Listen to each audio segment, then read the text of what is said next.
اللہ الرحمن الرحیم انا اعطیناک الکوثر فصلی لربک وانحر ان شانئک هو الابتر صدق اللہ مولانا العظیم۔ میں آپ کا سب کا بےحد شکر گزار ہوں کہ آج آپ ہماری درخواست پر تشریف لائے، اور جیسا کہ آپ جانتے ہیں کہ الیکشن کی آمد ہے اور 8 فروری کو انشاءاللہ عوام اپنے ووٹوں کے ساتھ فیصلہ کر دیں گے کہ پاکستان کا مستقبل کس جگہ پر کھڑا ہوگا۔ مجھے اس میں کوئی شک نہیں کہ انشاءاللہ اس ملک کے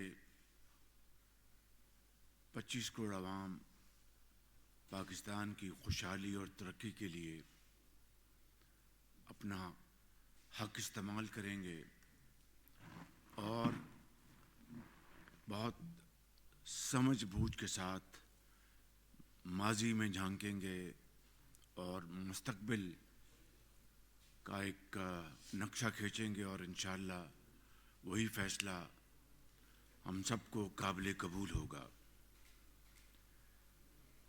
پاکستان مسلم لیگ نون نے اپنی انتخابی مہم کا آغاز کر دیا ہے، اور آپ دیکھیں گے انشاءاللہ کہ میاں نواز شریف، میں، مریم نواز، ہم سب حمزہ شہباز شریف مل کر اس کیمپین کو چاروں طرف لے کر جائیں گے۔ میری نظر میں یہ الیکشن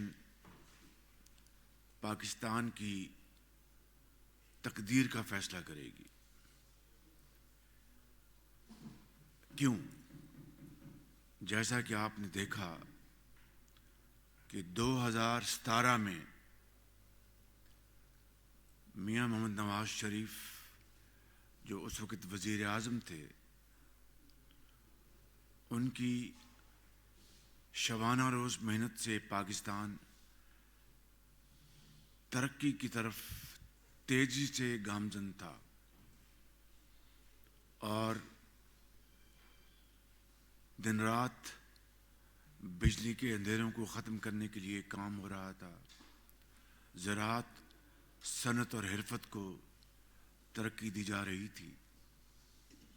20 گھنٹے کے جو اندھیرے تھے ختم ہونے جا رہے تھے، اور آپ نے دیکھا کہ 2017 کے اور 2018 کے اوائل میں لوڈ شیڈنگ ختم ہو چکی تھی، اور میاں نواز شریف نے یہ کہا تھا 2013 میں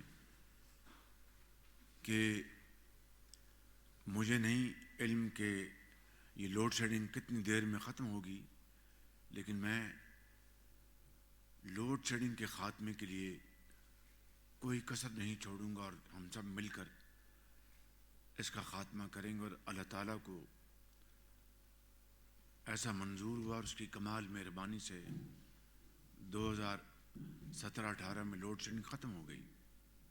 اس کے بعد کیا ہوا وہ آپ سب کے سامنے ہے۔ اگر ثاقب نثار جو کہ ایک مورا تھا،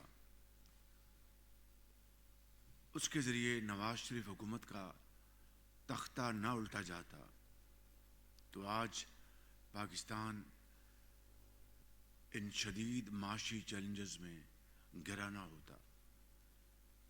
آپ نے دیکھا کہ اس دور میں زراعت نے بھی ترقی کی، صنعت و حرفت نے ترقی کی، اور ہمارا جو اینول GDP کی گروتھ 6% سے آگے چلی گئی تھی، اور سب اندازے یہ تھے کہ اگلے 5 سال میں میاں نواز شریف پاکستان کو ترقی کے حوالے سے بلندیوں پر لے جائیں گے، مگر ایک سازش ہوئی اور ہر چیز طے و بالا ہو گئی۔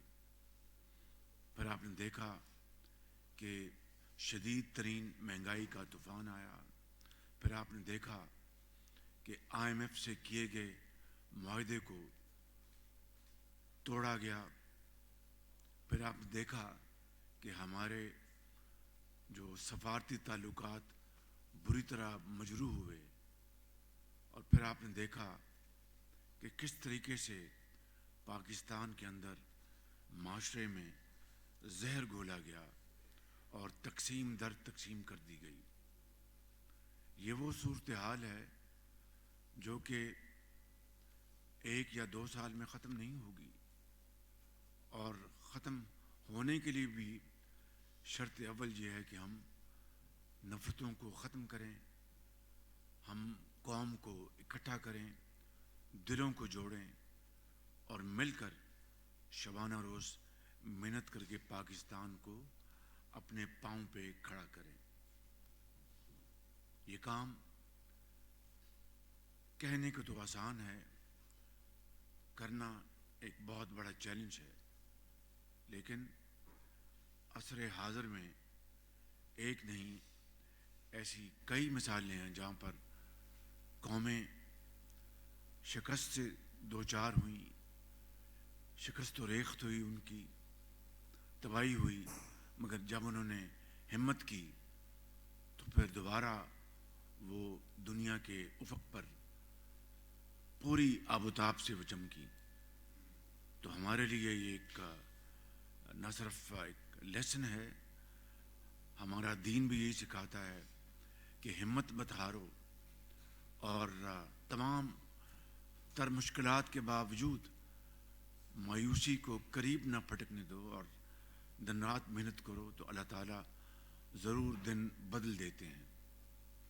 یہ ہے وہ میرے نزدیک اور میرے قائد میاں محمد نواز شریف کے نزدیک 8 فروری کے انتخاب کا نچوڑ، اور اسی سفر کو جس کو 2017 میں ڈنڈے اور بلے سے ختم کر دیا گیا، اس کو دوبارہ شروع کرنا یہ میاں نواز شریف کی سب سے بڑی ان کی خواہش ہے۔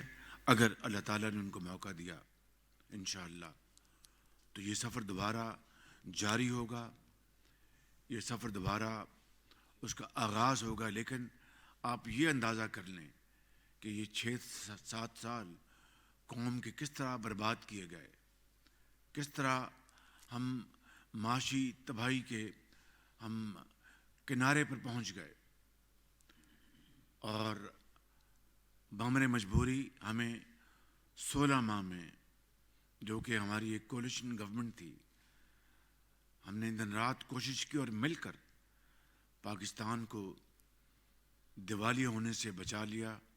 یہ اللہ تعالیٰ کا بے پایاں فضل و کرم تھا، وگرنہ آپ یقین کریں کہ پٹرول تیل تو دور کی بات ہے، عوام کو ایک وقت کی روٹی بھی نہ مل پاتی، ادویات نہ مل پاتی، اور کاروبار، صنعت، زراعت سب ختم ہو جاتا، اور لاکھوں لوگ بے روزگار سڑکوں پر ہوتے، اور ہر طرف ایک تباہی کا منظر ہوتا۔ آپ اگر اس کو سوچیں تو میں سمجھتا ہوں کہ رات کی نیندیں اڑ جائیں۔ یہ اگر صورتحال خدا نخواستہ ہوتی تو میں سمجھتا ہوں کہ اگر اللہ تعالیٰ کی عدالت میں مجھ سے یہ پوچھا گیا کہ تم نے بطور وزیر اعظم تم نے کیا خدمت انجام دی، تو میں کہوں گا کہ پاکستان کو دیوالیہ ہونے سے بچا لیا۔ اس کے لیے سیاسی قیمت ہم نے بے پناہ ادا کی ہے، کوئی شک نہیں ہے، لیکن مجھے، میرے قائد کو، میری پارٹی کو 1 سیکنڈ کے لیے بھی کوئی ملال نہیں۔ اگر سیاست نہ بچتی اور ریاست بچ گئی تو یہ کوئی قیمت نہیں ہے۔ سیاست اور ریاست بچ گئی تو سیاست بھی انشاءاللہ واپس آ جائے گی، جس کا آپ اشاریہ خود آپ اس کا اندازہ لگا رہے ہیں۔ اس کے علاوہ مجھے ابتدائی کے دور پر یہ بھی کہنا ہے کہ ہمارا جو منشور ہے مینیفیسٹو ہے، اس کے بارے میں میرے قائد نواز شریف خود آپ کو چند روز میں اس کے بارے میں آگاہ کریں گے، لہٰذا اس میں جائے بغیر میں صرف یہ عرض کروں گا کہ جس طرح میاں نواز شریف نے اپنے ماضی قریب اور ماضی بعید میں پاکستان کی معیشت کے لیے جو خدمت کی ہے اس کی کوئی دوسری مثال نہیں، اور میں یہ اس لیے نہیں کہہ رہا کہ وہ میرے بڑے بھائی ہیں، لیکن حقائق یہ ہیں، فیکٹس یہ ہیں جس کو کوئی بھی اس کی تردید نہیں کر سکتا۔ آج پاکستان کے اندر سب سے بڑا چیلنج بھی ہے اور اپرچونٹی بھی ہے، وہ ہماری نوجوان نسل ہے۔ پاکستان کے پاس نہ تیل ہے نہ گیس ہے، گیس ختم ہونے کو ہے، سوئی گیس اب اس کا بہت تھوڑا سا اس کا ڈپازٹ ہے، اور تھوڑی بہت گیس سندھ میں ہے یا کے پی میں، لیکن وہ ذخائر جو ہونے چاہیے وہ ہمارے پاس نہیں، تیل بھی ہمارے پاس نہیں، اربوں ڈالر صرف کر کے ہم سالانہ امپورٹ کرتے ہیں۔ تو وہ کون سی چیز ہے جو پاکستان کو ترقی اور خوشحالی سے ہمکنار کروا سکتی ہے؟ وہ ہے ہماری نوجوان نسل، یہ جو بلج ہے، یوتھ بلج، کروڑوں بچے اور بچیاں جو اس وقت 16 سال سے لے کر 30 سال کی بریکٹ میں ہیں، یہ ہے وہ پاکستان کا مستقبل، درخشندہ مستقبل، یہ ہے پاکستان کا اثاثہ، یہ ہے پاکستان کی دولت۔ اگر ہم ان کو علم کے زیور سے آراستہ پیراستہ کریں گے، ان کو جدید جو تعلیم سے ہمکنار کروائیں گے، چاہے وہ انفارمیشن ٹیکنالوجی ہے، چاہے وہ ووکیشنل ٹریننگ ہے، چاہے وہ ملک کے اندر جس طرح یہ عرفہ ٹاور، میں نے کل بھی ایک اپنے انٹرویو میں کہا، آپ دیکھیں عرفہ ٹاور میں وہ تمام جو اس کی جتنی بھی منزلیں ہیں وہاں پر آئی ٹی کے کمپنیز ہیں، 7 یونیورسٹی ہے، پاکستان کی پہلی انفارمیشن ٹیکنالوجی یونیورسٹی۔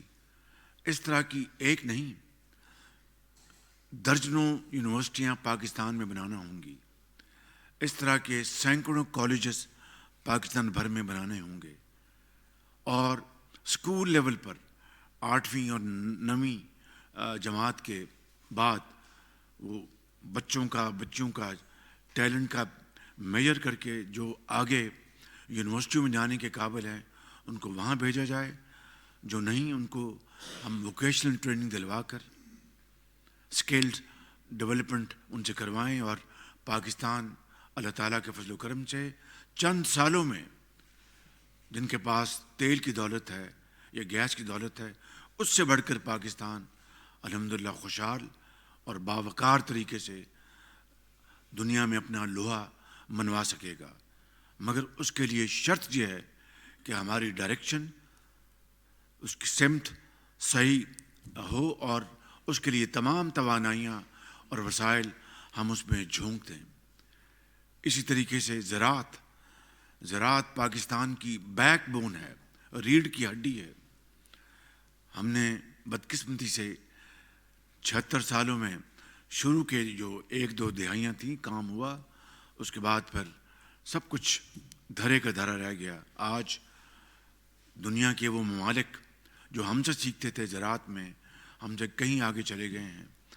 قرب و جوار میں، دور دراز علاقوں میں وہ ممالک کاٹن میں ہم سے آگے چلے گئے، ہم سے گنے کی فصل میں، گندم کی فصل میں، یعنی انہوں نے جدید ٹیکنالوجی، جدید انہوں نے جو سکلز اپنائیں اور زراعت کی پیداوار دگنی تگنی کر لی۔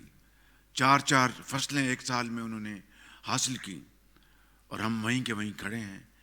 یہ ہیں وہ مختصراً جو اہداف جن کے اوپر ہم کام کریں گے انشاءاللہ، تو یقین کریں کہ بے پناہ اس کے ثمرات ہوں گے، اور پاکستان کو ایک دن آئے گا جلد کہ کشکول ٹوٹ جائے گا انشاءاللہ، لیکن شرط یہ ہے کہ ہماری سمت درست ہو، ہم لڑائی جھگڑے اور نفرت پھیلانے کے بجائے محبتیں بانٹیں اور اپنی جو ہماری جو اس قوم کی جو ضروریات ہیں اس کے لیے ہم جٹ جائیں مل کر. تو میں سمجھتا ہوں کہ یہ وہ مختصراً ایک خاکہ ہے جو میں آپ کے سامنے میں پیش کرنا چاہتا تھا. اور یوتھ کے اوپر، نوجوان نسل کے اوپر، یہ میں آج انتخاب کے حوالے سے بات نہیں کر رہا. نواز شریف کا جو ماضی کا ریکارڈ ہے اس کو سامنے رکھ کر میں بات کر رہا ہوں. نواز شریف کی لیڈرشپ میں، ان کی وزارت عظمیٰ میں آپ جانتے ہیں کہ لاکھوں بچوں اور بچیوں کو جو کہ انتہائی ذہین اور فتین مگر ان کے ماں باپ کے پاس وسائل نہیں تھے، اربوں روپے کے تعلیمی وظائف دیے گئے. یہ بات سامنے دیوار پہ لکھی ہے، آپ سب جانتے ہیں. اور آج وہ ڈاکٹرز اور انجینئرز بن چکے ہیں، ہزاروں لاکھوں. نواز شریف کی لیڈرشپ میں آپ جانتے ہیں کہ جنوبی پنجاب میں بچیوں کو اسکولوں میں ریٹین کرنے کے لیے ان کے وظائف بڑھائے گئے، جس کے لیے اربوں روپے خرچ کیے گئے.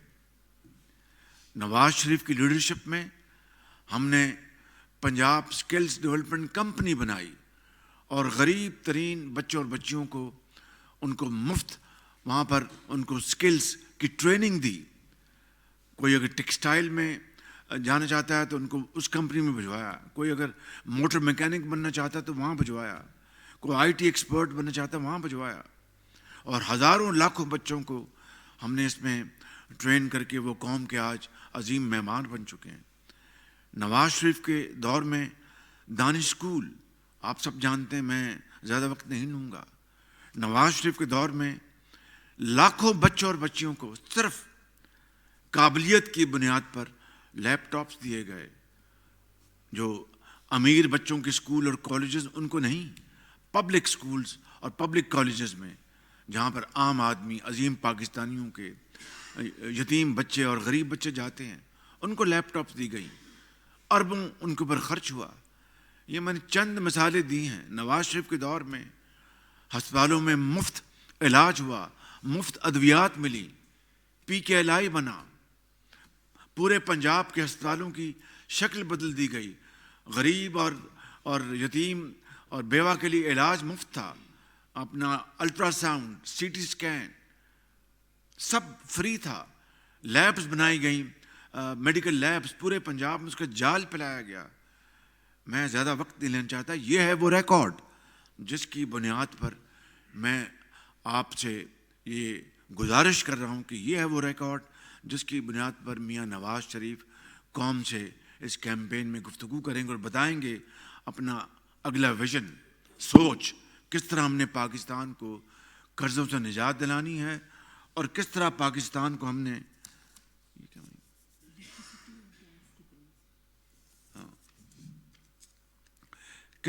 پاکستان کو ہم نے انشاءاللہ اپنے پاؤں پہ کھڑا کرنا ہے. آج میں 16 مہینے وزیر اعظم رہا. جب میں جاتا تھا دوست ممالک میں تو چہروں سے پتہ چلتا تھا، وہ کہہ رہے تھے کہ ہیں تو ہمارے بھائی مانگنے آ گئے ہیں. کیا یہ زندگی ہم نے بسر کرنی ہے؟ مانگے تانگے کی زندگی بسر کرنی؟ کب تک ہم مانگتے رہیں گے؟ کب تک ہم ہاتھ پھیلاتے رہیں گے؟ کب تک ہم پاکستان کے وقار کو مجروح کرتے رہیں گے؟ کب تک ہم IMF کے پاس جاتے رہیں گے؟ یہ ہیں وہ چپتے ہوئے سوال جس کا جواب آپ کو 8 فروری کو اس قوم کے غیور عوام دیں گے اپنے ووٹ کے ذریعے. اور اگر میاں نواز شریف کو اللہ تعالیٰ کے فضل و کرم سے ایک اچھی میجورٹی ملی تو میں آپ کو یقین دلاتا ہوں کہ انشاءاللہ وہ دن رات ایک کر دیں گے اور پاکستان کی حالت بدلنے کے لیے، زراعت کو ترقی دینے کے لیے. کس کے زمانے میں سستی کھاد ملتی تھی؟ کس کے زمانے میں ٹیوب ویل جو بجلی سے جو چلتے ہیں زراعت کے لیے ان کو سبسڈائز بجلی ملتی تھی؟ کس کے زمانے میں اس صوبے میں زرعی کسان بھائیوں کے لیے چھوٹے انٹرسٹ فری لونز دیے گئے؟ کس کے زمانے میں بے روزگار بچوں اور بچیوں کو انٹرسٹ فری لونز ملے اور ان کو روزگار پہ لایا گیا؟ کس کے زمانے میں یہ راوی اور سوزوکی 50,000 گاڑیاں نوجوان بچوں اور بچیوں کو دی گئیں انٹرسٹ فری لونز کے ذریعے؟ یہ ہیں وہ الحمدللہ حقیر خدمات میاں نواز شریف کی اس قوم کے لیے. اور اب آئندہ چیلنجز بھی بہت ہمالیہ نما ہیں. اس کے لیے وہی ہمالیہ نما سوچ اور ویژن ہوگا، اور یہ کمٹمنٹ اور یہ ایک جذبہ دلوں میں ہوگا کہ ہم نے پاکستان کی تقدیر بدلنی ہے تو تقدیر ضرور بدلے گی. اگر ہم نے ماضی قریب کی طرح اپنا بلے سے ہر چیز طے و بالا اگر جس طرح ہوئی، اگر اسی کو ہم خدا نخواستہ اسی میں اس کا شکار ہو گئے تو ہر طرف تباہی ہوگی.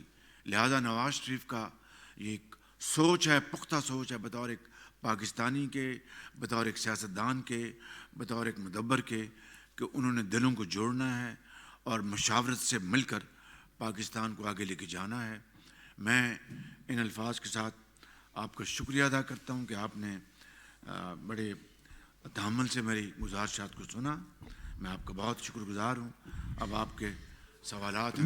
میاں صاحب ایک سوال ہے میرا آپ سے. ایک سوال میرا. ایسے نہیں ہو سکتا جی. آپ شروع کریں جی سوال. ایک سوال میں کرنا چاہ رہا ہوں. 2 کر لیجئے گا. حکومت کے خلاف سازش ہوئی اور اس کے بعد ترقی کرتا ہوا ملک جو ہے وہ ترقی کرنے سے رک گیا. میرا سوال یہ ہے کہ اس دوران 2017 میں بھی آپ نے دیکھا کہ بہت سارے ایسے لوگ تھے جو آپ کو چھوڑ رہے تھے، وہ سازش کے حصہ بنے یا جو بھی. اب پھر آپ الیکٹیبلز کو اپنی ٹکٹ بھی دے رہے ہیں اور جماعت میں شامل کر لیا گیا ہے. آپ کی حکومت بن جاتی ہے تو جس طرح سے اب آپ اپنے ماضی میں عدلیہ اور دیگر کو جو ہے صورتکاروں کو ذمہ دار ٹھہرا رہے ہیں، تو آپ نہیں سمجھتے کہ الیکٹیبلز کو شامل کر کے آپ اپنی جو ہے وہ حکمت عملی بہتر نہیں ہے کہ کل کو پھر یہ چھوڑ سکتے ہیں؟ دیکھیے، یہ ایک سیاسی حکمت عملی ہے. ہر پارٹی اپنا ایک پروگرام بناتی ہے. ہم نے یہاں پر آپ نے دیکھا کہ ہفتوں یہاں پر پارلیمنٹری بورڈز کی میٹنگ خود میاں نواز شریف نے چیئر کی. اور میں آپ کو بلا خوف تردید بتا سکتا ہوں کہ ہم نے ورکرز کو بھی ٹکٹ دی ہیں اور ان کو بھی ٹکٹ دی ہیں جو الیکشن جیت سکتے ہیں. تو یہ ایک کمبینیشن ہے، یہ ایک سیاسی حکمت عملی ہے. اس کا میاں نواز شریف کا جو ویژن ہے پاکستان کے مستقبل کو کس طرح سنوارنا ہے، اس یعنی عوام کی طاقت سے وہ پوری طرح اس جو ہاؤس میں ان کی جو اسٹرینتھ ہوگی اس کو وہ بروئے کار لائیں گے اس ملک کی غربت، بے روزگاری اور مسائل کو حل کرنے کے لیے. لہٰذا میں سمجھتا ہوں کہ ہمیں عام کھانے سے غرض ہونی چاہیے، گٹھلیوں سے نہیں. اور یہ ظاہر ہے کہ پولیٹیکل پارٹی ہے، پولیٹیکل پارٹی میں ہر طرح کے لوگ ہوتے ہیں، بات کرتے ہیں، اپنا مدعا بیان کرتے ہیں، اپنی وہ تنقید کرتے ہیں. اور لیڈرشپ کا فرض ہے کہ ان کو تحمل سے سنیں، ان کی باتوں کو غور سے سنیں اور پھر جو مناسب فیصلے وہ کریں. جی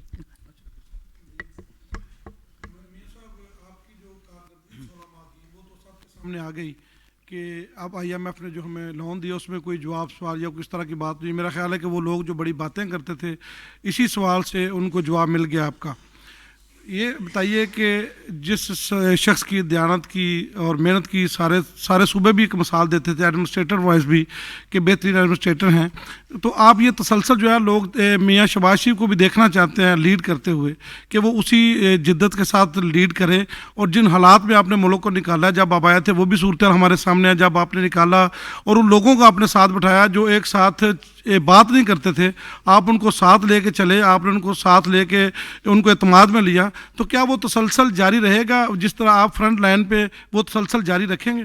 جی بالکل. میاں نواز شریف صاحب پوری مشاورت کریں گے اور اپنے ساتھیوں کو ساتھ لے کر چلیں گے. جو دوسری پارٹیز ہیں ان سے بھی مشاورت کی جائے گی. اور جس طرح میں نے کئی دفعہ کہا charter of economy Mian Nawaz Sharif اس میں بلیو کرتے ہیں، اور انشاءاللہ آپ دیکھیں گے کہ یہ مشاورت کا سلسلہ وسیع ہوگا اور اسی کے ذریعے پاکستان کی تقدیر بدلے گی انشاءاللہ۔ جی علی رضا، مائک دے دیں، مائک۔ بھائی مائک ذرا پہنچائیں نا بھائی۔ پہنچ کے جی السلام علیکم جی۔ میاں صاحب میں یہ پوچھنا چاہ رہا ہوں کہ جو مینوفیسٹو ہے اس کے اندر یوتھ کے لیے آپ نے ابھی اعلان کیا، لیکن کوئی انڈسٹریل ریولوشن یا اس حوالے سے کوئی بات نہیں کی، وہ ذرا تھوڑا سا ایکسپلین کریں کہ کس طرح اس کو لارج اسکیل پہ ہم کر سکتے ہیں۔ میں نے مینیفیسٹو کی بات کر دی کہ وہ میاں نواز شریف صاحب جلد پیش کرنے والے ہیں اور اس کی تفصیل آپ کے سامنے آ جائے گی، لیکن جو اس کے جو براڈ جو خد و خال ہیں وہ میں نے بیان کر دیے کہ پاکستان کی ہماری جو نوجوان نسل ہے اس کے اوپر ہم نے اربوں کھربوں انویسٹ کرنے ہیں، اور یہی پاکستان کا انشاءاللہ ایک شاندار اور بہت ہی چمکتا ہوا ایک مستقبل بن جائے گا۔ زراعت ہماری بیک بون ہے، انفارمیشن ٹیکنالوجی اس کے اوپر پوری ہم نے توجہ دینی ہے، باقی تفاصیل آپ کے سامنے آ جائیں گے انشاءاللہ۔ جی شفیق آپ بات کریں۔ سر بڑی اہم بات ہے کہ آپ نے کنٹینیو کیا، آپ نے سیاست کا آغاز کیا۔ ذرا قریب بولیں پلیز۔ سر آپ نے باقاعدہ پارٹی کو دوبارہ واپس لے کے آئے اپنی سیاست کی وجہ سے، اور اگر آپ اس وقت یہ سیاست نہ کرتے تو شاید آپ کی پارٹی اس ڈگر پہ واپس نہ آ پاتی۔ تو کیا آپ نے اپنی پارٹی کو یہ کلیئر میسج دے دیا ہے کہ صرف ہم نے وہی پالیٹکس کرنی ہے جو ایکسیپٹیبل ہے اس ملک میں؟ شکریہ۔ آپ نے دیکھا 21 اکتوبر کو میاں نواز شریف نے مینار پاکستان میں تمام اپنا جو اخلاص کے ساتھ پوری قوم کو بتایا کہ وہ واپس آئے ہیں تو ان کا کیا مقصد ہے کہ ٹوٹے ہوئے دلوں کو جوڑنا، اس ملک کے اندر جو زہر گھولا گیا اس کو ختم کرنا، اور پاکستان کو ترقی اور خوشحالی سے ہمکنار کروانا، اس کے لیے وہ مشاورت کے ساتھ چلیں گے، اور تمام جو آئینی ادارے ہیں آئین کے دائرے میں رہتے ہوئے سب سے مشاورت کر کے وہ آگے لے کے چلیں گے۔ یہ بات بڑی واضح انہوں نے کر دی تھی۔ جی گوندل صاحب، جی ایک منٹ دے رہی ہوں جی، سب کو دو مائک قریب کر لیں گوندل صاحب۔ سمجھ نہیں آئی۔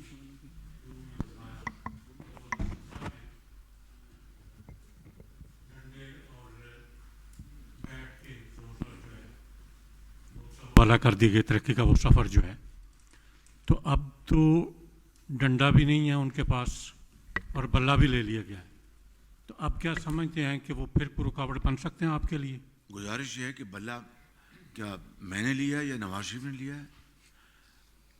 پوری قوم نے دیکھا، دنیا نے دیکھا، 10 گھنٹے وہ سپریم کورٹ کی پروسیڈنگز لائیو چلی، وہاں پر ثبوت پیش کرتے جو ان کو ان سے مانگے گئے، وہاں پر وہ تمام جو دلائل تھے وہ دیتے جو ان سے پوچھے گئے، وہاں پر ثبوت میں نے تو پیش نہیں کرنے تھے یا میاں نواز شریف نے تو پیش نہیں کرنے تھے، اور اگر وہ ان کو بلہ ملتا، اپنا شیر تو ہمارا چنا گیا تھا نا 2018 میں، آپ کو اس کا اچھی طرح علم ہے، لیکن آج اگر بلہ ان سے چھنا ہے تو ان سے پوچھیں آپ کہ آپ نے یہ جب آپ کو کہا گیا 1 سال پہلے کہ آپ اپنے انٹرا پارٹی یا جو آپ کے اندر داخلی جو انتخابات ہیں وہ کروائیں، کیوں نہیں کروائے انہوں نے؟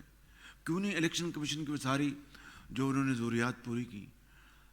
بلہ اگر ہوتا تو ہم اپنا شیر بلے کا مقابلہ کرتا جس طرح ماضی میں کرتا رہا۔ اب اگر بلہ نہیں ہے ان کے اپنی غلطی کی وجہ سے، تو اس کے قصوروار ہم تو نہیں ہیں۔ جی ارسلان صاحب، مائک ارسلان۔ ایک تو یہ جی کہ جو 16 ماہ کی پی ڈی ایم حکومت تھی آپ کی، اس میں الزام یہ ہے کہ مہنگائی کا طوفان اس 16 ماہ میں زیادہ آیا۔ ایک تو سوال یہ ہے جی اس کا کیا الزام آپ قبول کرتے ہیں یا نہیں؟ دوسرا سوال یہ ہے جی کہ ماضی کے جو آپ کے دوست تھے پاکستان پیپلز پارٹی والے، وہ آج کل بہت محبت کے پھول آپ پہ نچھاور کر رہے ہیں، اس کی کیا وجہ ہے جی؟ دیکھیے بھٹی صاحب، مہنگائی جو 2017-18 میں تھی وہ سارے اشاریے آپ کو علم ہے، میں وقت نہیں ضائع کرتا، تاریخ کی سب سے کم سطح پر مہنگائی یا جس کو انفلیشن کہتے ہیں وہ نواز شریف کے دور میں تھی 3.5%. اس کے بعد جب 2018 میں ایک سازش کے ذریعے عمران خان کو وزارت عظمیٰ کی کرسی پر بٹھایا گیا تو آپ نے دیکھا ان 4 سالوں میں کیا ہوا. میں نے بتا چکا ہوں, رپیٹ نہیں کرنا چاہتا کہ چینی جو 52 روپے پہ تھی وہ 100 روپے کو کراس کر گئی, جو آٹا جو 35 روپے کلو تھا وہ کہاں آسمانوں سے باتیں کرنے لگا. چینی انہوں نے ایکسپورٹ کی, پھر امپورٹ کی, گندم ایکسپورٹ کی, پھر امپورٹ کی, ڈالرز اربوں ڈالر ضائع کیے, لوگوں کی جیبوں میں ونڈ فال پروفٹ گئے. پھر جو حقائق سے منہ نہیں چرانے چاہیے, عالمی منڈیوں میں تیل کی قیمتیں آسمان سے باتیں کر رہی تھیں, یہ میں مانتا ہوں, اس سے اپنے قیمتیں ضرور بڑھی, اس کا ایک فیکٹر ہے جس کو آپ ڈینائی نہیں کر سکتے. لیکن IMF کے ساتھ جو معاہدہ تھا اس کو توڑ دیا اور دیکھا کہ شاید ووٹ آف نو کانفیڈنس آئے گا تو بغیر کسی بجٹ کے اربوں خربوں انہوں نے ضائع کر دیے. تو یہ جو مس مینجمنٹ تھی, جب ہم نے اقتدار سنبھالا اور 16 پارٹیز کی 13 پارٹی کی ایک کولیشن گورنمنٹ تھی, تو دن رات ہم نے کافی کوششیں کی. سیلاب سے ہم نمبرد آزما ہوئے, 100 ارب روپے ہم نے خرچے دن رات. میں ہمارا ہر جگہ پہنچا, کوئی احسان نہیں تھا, میرا یہ فرض تھا. جو ایک ماضی کی بھی جب سیلاب آئے پنجاب میں تو آپ نے دیکھا میں ایک حقیر خدمت کرتا رہا. IMF کا تھا, مہنگائی کا تھا, یہ ایک بڑے بڑے چیلنجز تھے جس کو ہم نے فیس کیا. سفارتی تعلقات بری طرح مجروح ہو گئے تھے, فورن ایکسچینج ریزرو ہم نے کر دیتے. تو مہنگائی جو تھی بالکل میں اس سے انکاری نہیں ہوں, لیکن کیا یہ مہنگائی ہم جان بوجھ کر لے کے آئے؟ جو ماضی سے اس PTI کی حکومت سے ہمیں جو ورثے میں ملا, ہم نے بھرپور کوشش کی. جہاں پر اللہ تعالیٰ نے ہمیں کامیابی دی, میں نے آپ کو پھر کہا کہ اگر IMF کا معاہدہ نہ ہوتا, اس کی کڑی شرائط تھیں کہ بجلی کی قیمتیں آپ کو بڑھانی پڑیں گی, آپ کو گیس کی قیمتیں بڑھانی پڑیں گی. اگر یہ ہم نہ مانتے تو معاہدہ نہ ہوتا, آج ملک کا شرازہ خدا نہ خواستہ بکھر گیا ہوتا معاشی لحاظ سے. تو میں سمجھتا ہوں کہ وہ اللہ تعالیٰ نے بڑا کرم کیا. میں اس بارے میں بالکل کلیئر ہوں. تو انشاءاللہ اگر اللہ تعالیٰ نے موقع دیا تو دیکھیں گے کہ نواز شریف کی لیڈرشپ میں وہی دور ترقی اور خوشحالی کا واپس آئے گا. اور جو پھولوں کی بات کی آپ نے, تو پھول جو ہیں پھول ہوتے ہیں, اس کی خوشبو سے پورا چمن مہکتا ہے. عثمان بات کریں. السلام علیکم شہباز صاحب. سر ایک تو بات یہ ہے کہ ملکی مسائل بہت گمبھیر ہیں, تو اللہ کے فضل سے آپ میں اور میاں صاحب میں یہ ایبلٹی تو ہے کہ آپ چیلنجز کو فیس کر کے ان کو سلوشن نکال لیں گے, مگر کیا یہ سادہ اکثریت سے ممکن ہو پائے گا؟ اور دوسری بات یہ کہ سیاسی مبصرین کہتے ہیں کہ شہباز صاحب جو ہے وہ نون لیگ کی سیاسی ساکھ کو بچا گئے ہیں, کیونکہ ملک اس وقت مزاحمت کا متحمل نہیں ہے, مفاہمت کا متحمل ہے. تو میرا کوشچن وہی ہے کہ کیا سادہ اکثریت سے ممکن ہو پائے گا یہ جو آگے آپ کو اگر گورنمنٹ ملتی ہے؟ دیکھیے میں عرض کروں گا 21 اکتوبر کو میاں نواز شریف نے اپنا ویژن دیا اور کہا کہ ماضی کی تلخیوں کو بلا کر اب ہمیں سب کو مل کر سفر طے کرنا چاہیے. اور دوسری بات جو آپ نے کی, الحمدللہ انشاءاللہ آپ دیکھیں گے کہ میاں نواز شریف کی قیادت میں آپ کو سب سے امپورٹنٹ بات میں یہ کرنا چاہتا ہوں کہ ان کے اب دل و دماغ میں ایک ہی بات رچ بس گئی ہے کہ یہ ملک بڑی عظیم قربانیوں سے مارز وجود میں آیا ہے. 76 سال بعد بھی آج بھی عام آدمی, غریب, یتیم, بیوہ, ان کے لیے علاج, تعلیم, آج بھی ایک کا جس کو کیا کہتے ہیں جی, شجر ممنوع جسے کہتے ہیں, وہ ہے ان کے لیے. اور ایک امیر آدمی کے لیے, عمرا کے لیے پیرس میں, لنڈن میں اور امریکہ میں وہ لاکھوں ڈالر کا علاج ہو بشمول میرے وہ ہوتا ہے. یہ پاکستان اس لیے نہیں بنا تھا. نواز شریف کی سوچ یہ ہے کہ اللہ تعالیٰ ان کو موقع دے تو یہ امیر اور غریب کے درمیان جو خلیج ہے اس کو کم کرنا ہے اور غریبوں اور عام آدمی کے لیے زندگی آسان بنانی ہے، ان کو خوشحال کرنا ہے. بہت بڑا چیلنج ہے، لیکن بڑے بڑے چیلنجز بڑے ایک ویژن کے ساتھ اور قوت اور اجتماعی یکسوئی کے ساتھ دنیا کے ممالک نے حل کیے. جاپان اور جرمنی کی تاریخ ہمارے سامنے ہے، چین کی مثال ہمارے سامنے ہے. اور اگر خدا نہ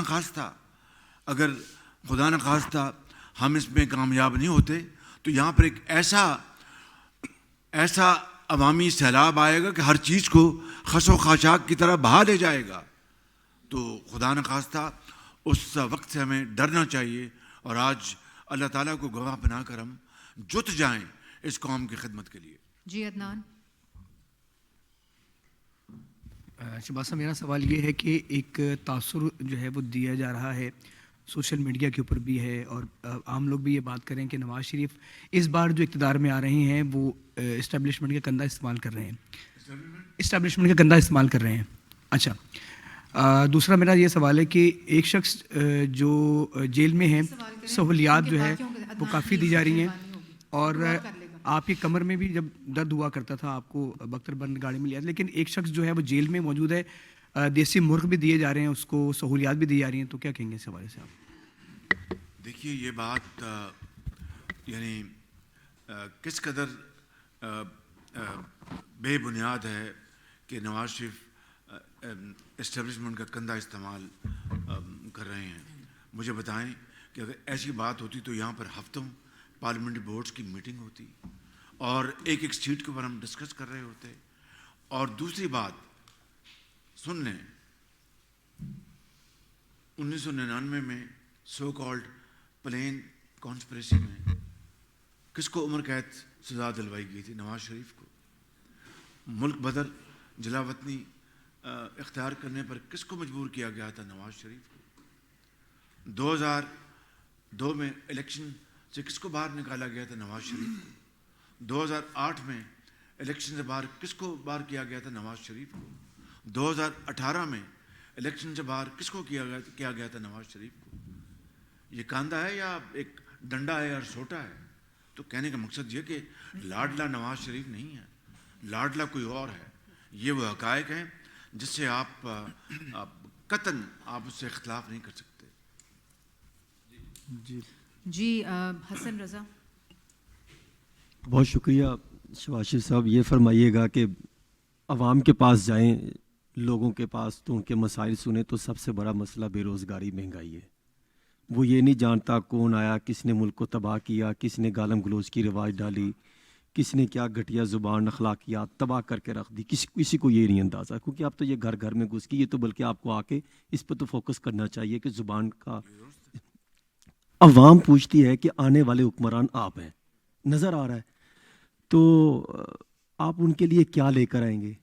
ان کو کس طرح بے روزگاری، مہنگائی سے ان کی جان چھوٹے گی؟ وہ 2017 کی بات کرتے ہیں، کہیں پر جائیں تو وہ کہتے ہیں کہ خان کا دور ٹھیک تھا، زیادہ تر کہتے ہیں کہ نواز شریف صاحب کا دور ٹھیک تھا. تو منشور تو آیا نہیں ابھی تک. منشور آئے گا، عوام کے پاس جائے گا تو وہ کیا کریں گے؟ اور دوسرا ساتھ الیکٹیبلز جس کی بات کرتے ہیں کہ 10 وہ افراد جنہوں نے تحریک عدم اعتماد میں آپ کو ووٹ ڈالا، پی ڈی ایم کو، وہ ماضی میں نون لیگ کے خلاف سخت ترین الزامات لگاتے تھے، زبان کا استعمال کرتے تھے. آپ نے ان کو ساتھ بٹھایا، آپ کے اپنے افراد آپ کے پارٹی سے الگ ہو گئے. اس پر آپ کے کیا پوائنٹ آف ویو ہے؟ یہ آپ نے جو باتیں کی، میں کسی نہ کسی طور اپنی ابھی تک جو میں نے معروضات پیش کی جواب دے چکا ہوں. جو سب سے امپورٹنٹ بات آپ نے کی ہے، دوبارہ میں دہرا دیتا ہوں کہ غربت اور بے روزگاری اور مہنگائی یہ سب سے بڑا چیلنج ہے، اور اس کو ہم نے میٹ کرنا ہے. یہی ہمارا ہدف ہے، اسی کے لیے تمام توانائیاں صرف کریں گے. میں نے کہا تھا کہ نواز شریف کا ہمارا ماضی گواہ ہے کہ ہم نے الحمدللہ ان میدانوں میں کچھ کامیابیاں حاصل کی ہیں، اور اسی طرح سے ہم محنت کریں گے. نتائج اللہ تعالیٰ کے ہاتھ میں. عباس. شہباز صاحب، میرا آپ سے یہ سوال ہے کہ آپ نے کہا نفرت کی سیاست کو ختم کریں گے، لیکن تحریک انصاف کے دور میں تقریباً 100 لوگ ایسے تھے جو ملک کی اشرافیہ تھی، جن کو $4 ارب کے بلا سود قرضے دیے گئے تھے. اس حوالے سے کامیہ کمیٹی میں بھی معاملہ آیا تھا، بڑا کریٹیکل مسئلہ تھا. تو کیا آپ اس کو مستقبل میں ٹیک اپ کریں گے؟ کیونکہ کچھ لوگ فائدہ اٹھا جاتے ہیں اور باقی کروڑوں کے عوام جو ہے وہ مشکلات کا شکار ہوتے ہیں. دوسرا اس وقت معاشی ماہرین یہ کہہ رہے ہیں کہ 72 ارب ڈالر 3 سال میں ادا کرنے ہیں پاکستان نے. تو کیا اس پوزیشن کے اندر آپ ہیں کہ آنے کے بعد ایسی پالیسیز بنائیں کہ 72 ارب ڈالر اگلے 3 سال میں ادا کر دیں؟ یہ بڑے آپ کے پرٹیننٹ سوالات ہیں، بڑے اچھے. تو میں نے شروع میں عرض کیا، پھر عرض کرتا ہوں کہ میں نے کہا کہ ہمالیہ نما ہمارے چیلنجز ہیں، ان کو اتنا بڑا ان کو حل کرنے کے لیے ویژن چاہیے اور قومی یکجہتی چاہیے اور شبانہ روز محنت چاہیے. کیونکہ یہ ایک اسٹیبلشڈ فیکٹ ہے کہ بیٹھے بیٹھائے کچھ حاصل نہیں ہوتا.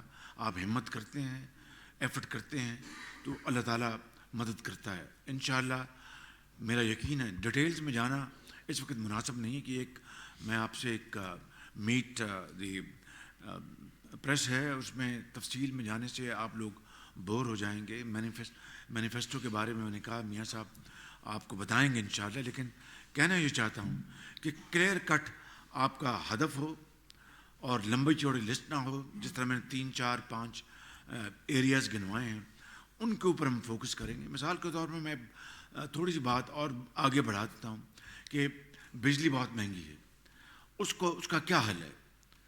یہ بات تو ہم دن رات سنتے ہیں کہ جناب بجلی چوری ختم ہونی چاہیے، لائن لاسز ختم ہونی، بالکل ٹھیک بات، لائن لاسز ختم ہونی چاہیے، ٹرانسمیشن لائنز کو ہمیں ایفیشینٹ بنانا چاہیے، جو عملہ جو کرپشن کرتا ہے. یہ ساری باتیں دہائی سے سن رہے ہیں، لیکن اصل بات جو ہے وہ ہے شمسی توانائی. شمسی توانائی کے لیے ہم پوری اپنا جان لڑا دیں تاکہ شمسی توانائی کی جتنی زیادہ ہم یہاں پر اس کو اچیو کر لیں اتنی آپ کی بجلی ٹو دیٹ ایکسٹینٹ سستی ہو جائے گی آپ کے گھروں میں، آپ کی دکانوں میں، آپ کے زراعت کے لیے، آپ کی صنعت کے لیے. تو شمسی توانائی جو ہے ہمارا مین فوکس ہوگا کہ اس کو ہم پروموٹ کریں. ساتھ ساتھ بجلی کی جو چوری ہے اس میں وقت لگے گا، لیکن آپ کے ذہن میں امیجیٹ وہ کون سا حل ہے جس سے کہ بجلی جو ہے وہ سستی ہونا شروع ہو جائے گی آہستہ آہستہ؟ وہ شمسی توانائی ہے، آپ کی ونڈ پاور ہے، جو آپ کی آبی جو ذخائر ہیں، اور پن بجلی جو ہے وہ بھی سستی ہوتی ہے، لیکن اس کے اوپر بے پناہ انیشیل انویسٹمنٹ کی ضرورت ہوتی ہے، جو کہ اس وقت ہمارے پاس وسائل نہیں. ہونا چاہیے، کوئی شک نہیں، اللہ کرے گا وسائل آئیں گے تو پھر ان میں بھی انویسٹمنٹ ہوگی. لیکن شمسی توانائی، ونڈ مل وہ ایریاز ہیں جہاں پر کوئک ریٹرنز ہیں. بالکل. جی لودھی صاحب. سعید بلوچ. سوری بلوچ صاحب. میاں صاحب میرا کویشچن یہ ہے کہ 16 ماہ آپ کی حکومت رہی، وزیر اعظم تو آپ تھے، لیکن آپ کے ساتھ باقی کوalition پارٹنرز بھی تھے، PDM کی جماعتیں تھیں، اور جو مسائل تھے جیسے بڑا چیلنج مہنگائی کا تھا، تو ذمہ دار آپ اکیلے کو ٹھہرایا جاتا ہے کیونکہ آپ وزیر اعظم تھے. تو اب کتنا مشکل یا آسان ہوگا ووٹر کے پاس جا کر انہیں کنونس کرنا کہ آپ ان مسائل کے ذمہ دار اکیلے نہیں ہیں اور آپ کے پاس ان کے مسائل کا اب شافی علاج ہے اور اب حالات جو ہے وہ بہتر ہوں گے. کنونس کس طرح سے آپ ووٹر کو کریں گے؟ شکریہ، بہت مہربانی. آپ مجھے ٹریپ کرنا چاہتے ہیں، میں آپ کے ٹریپ میں آئے بغیر میں یہ عرض کروں گا کہ اگر پاکستان کو دیوالیہ ہونے سے بچایا تو اللہ تعالیٰ کے فضل و کرم سے میں نے اکیلے نہیں، 13 جماعتوں کی یعنی اجتماعی کاوش سے میں سب کو کریڈٹ دیتا ہوں. اگر سیلاب سے ہم دن رات ہم نے ان کو فیس کیا تو میں نے اکیلے نہیں، اجتماعی 13 جماعتوں کی کاوشوں سے. اگر سفارتی تعلقات الحمدللہ دوست ممالک سے، برادر ممالک سے ہم نے ٹھیک کیے تو میں نے اکیلے نہیں، اجتماعی کاوشوں سے. بس یہ میں نے 3 مثالیں آپ کو دے دی ہیں، باقی بات آپ سمجھ گئے ہوں گے. الفت صاحب. میاں صاحب کرپشن ہمارے یہاں ایک بہت بڑا ایشو ہے اور ایک آپ کا بڑا اقدام تھا جس کو لوگ اتنا بہت زیادہ ابھی اگنور کر چکے ہیں، لیکن اس کو بار بار یاد کرانے کی ضرورت ہے. SIFC یہ ایک بہت بڑا پلیٹ فارم ہے جو ہمیں معاشی بحران سے نکال سکتا ہے اور جو ایک فیسیلیٹیشن سینٹر ہے، یعنی کہ جو باہر سے سرمایہ کاری آنا چاہتی ہے. اگر آپ کی حکومت آتی ہے تو اس پلیٹ فارم کو کتنا یوز کریں گے جو کہ ہمارے لیے بہت آسانیاں پیدا کر سکتا ہے؟ یہ پلیٹ فارم باقاعدہ اس کو قانونی حیثیت مل گئی ہے اور یہ ایک پارٹنرشپ ہے. حکومت اور مختلف اداروں کے درمیان، اور میں سمجھتا ہوں کہ اجتماعی کاوشوں سے اس پلیٹ فارم کے ذریعے جس کا نام SIFC ہے، آپ یقین کریں کہ بہت ملک کو، پاکستان کے عوام کو بے پناہ فائدہ حاصل ہو سکتا ہے، اور خوشحالی اور ترقی کے سفر کی طرف ہم بڑی تیزی سے رواں دواں ہو سکتے ہیں انشاءاللہ۔ جی میاں شاہد صاحب۔ میاں صاحب، جو آپ کی حکومت جب آئی ملک نے ترقی کی، کوئی ڈاؤٹ نہیں اس میں، لیکن ساتھ ساتھ ایک ہوا ہے کہ ہر دفعہ سازش ہوئی ہے، کبھی مدد پوری کرنی نہیں تھی۔ اس دفعہ آپ کو کیا ہوا؟ جب بھی آپ کی حکومت آئی، تاریخ گواہ ہے کہ آپ کے خلاف حکومت کے خلاف سازش ہوئی ہے، مدد پوری کرنی نہیں تھی۔ ترقی ہونا ملک کرتا رہا آپ کے دوران، تو اس دفعہ آپ کو کیا پہلے ان سازشوں کو کامل کریں گے؟ اللہ تعالیٰ آپ کو موقع دیتا ہے، اور جو ترقی کا پہیا جہاں رکا تھا وہاں سے آگے چلے گا؟ جی، یہ ماضی میں بدقسمتی سے اس طرح کے واقعات ہوئے، لیکن مجھے یقین کامل ہے کہ انشاءاللہ اب انتخابات کے بعد اگر جس کو بھی اللہ تعالیٰ موقع دے، اور اگر ہمیں دیتا ہے میاں نواز شریف صاحب کو، تو انشاءاللہ مجھے یقین ہے کہ ایسی کسی ماضی کے برعکس کسی سازش کے دور دور تک اس کا کوئی سایہ نہیں ہوگا انشاءاللہ، اور ہم مل کر پاکستان کو یقیناً اللہ کے فضل سے پاؤں پہ کھڑا کریں گے۔ فاطمہ۔ السلام علیکم شہباز صاحب، آج کل سیاست میں گالم گلوچ کا جو کلچر ہے وہ بہت زیادہ، سیاست میں گالم گلوچ کا کلچر بہت زیادہ پروان چڑھ چکا ہے، اور ہماری یوتھ ڈی ٹریک ہو چکی ہے، عدم برداشت بہت زیادہ ہے۔ آپ کو کیا لگتا ہے کہ اس کا ذمہ دار کون ہے، اور اس چیز کو کیسے ختم کیا جا سکتا ہے؟ جی، بدقسمتی سے پچھلے 4-5 سالوں میں ہماری جو نوجوان نسل ہے اس کو بھڑکانے کے لیے، ان کو جھوٹی باتیں بتا کر ان کو نفرتیں پیدا کرنے کے لیے بدقسمتی سے پچھلی حکومت نے کوئی کسر نہیں چھوڑی PTI کی، اور اس سے بے پناہ مسائل پیدا ہوئے ہیں، لیکن مجھے یقین ہے انشاءاللہ کہ ان انتخابات کے نتیجے میں، جس طرح میں نے پہلے بھی کہا، پھر میں کہہ رہا ہوں کہ اگر ہماری سمت درست ہوئی اور ہم نے اپنے نوجوانوں، بچوں اور بچیوں کے لیے ایک شاندار مستقبل کا نقشہ پیش کیا، اور اس کے اندر عملی طور پر بہت اچھے رنگ بھرنے کی کوشش کی، تو یہ یوتھ پاکستان کا ایک بہت بڑا ایسٹ بن جائے گی، مجھے اس میں کوئی شک نہیں ہے۔ اور یہ بات گالی گلوچ، ہم سب سے غلطیاں ہوتی ہیں، میں سمجھتا ہوں کہ ہمیں اپنی غلطیوں سے سبق سیکھنا چاہیے، اور آئندہ کے لیے ایسا ماحول بنے کہ جس میں نفرتیں، گالی گلوچ کا جو اسباب ہیں ختم ہو جائیں، اور میں آپ کو یقین دلاتا ہوں کہ میاں نواز شریف اس میں لیڈ لیں گے انشاءاللہ۔ جی زہیر۔ السلام علیکم سر۔ سب سے پہلے کہ پاکستان کے پاس سی پیک اور گوادر جیسے 2 منصوبے پچھلی حکومتوں نے بھی کافی کام کیا، لیکن وہ مکمل اور ورکنگ میں نہیں آ سکے۔ کیا پاکستان مسلم لیگ نون کی قیادت یہ سمجھتی ہے کہ یہ منصوبے پاکستان کی معاشی بحالی کے لیے اہم کردار ادا کر سکتی ہیں، اور آپ کے منشور میں یہ شامل ہے کہ اس کو چلایا جائے گا اور وہ ورکنگ میں آئیں گے؟ کوئی شک نہیں، سی پیک پاکستان کی معیشت کے لیے بہت مفید یہ منصوبہ تھا اور ہے، اور آپ دیکھیں کہ سی پیک سے پہلے میاں نواز شریف نے اپنے پہلے ادوار میں 1990 کا ان کا دور دیکھیں، پاکستان کی جو اکانومی کو جو لبرل کیا گیا، آزاد کیا گیا، کس نے کیا؟ میاں محمد نواز شریف نے۔ اور ہماری جو کرنسی کو باسکٹ آف کرنسیز کے ساتھ کس نے جوڑا؟ میاں محمد نواز شریف نے 90 کی دہائی میں۔ اور آپ کو یاد ہوگا کہ انڈیا نے اس زمانے میں نہ صرف میاں محمد نواز شریف کا جو تھا جو بلو پرنٹ اس کو اڈاپٹ کیا، بلکہ پبلکلی انہوں نے کہا کہ ہم پاکستان کے جو اکنامک جو پاکستان کا ویژن اس کو فالو کر رہے ہیں۔ اور آپ کو یاد ہوگا اس کو پاکستانی روپے کی قدر ہندوستان کے روپے کی قدر سے زیادہ تھی، اور کئی محاذوں میں پاکستان آگے تھا، باقی اس کے بعد پاکستان کو نظر لگ گئی۔ تو میں سمجھتا ہوں کہ سی پیک یقیناً ہماری ترقی اور خوشحالی میں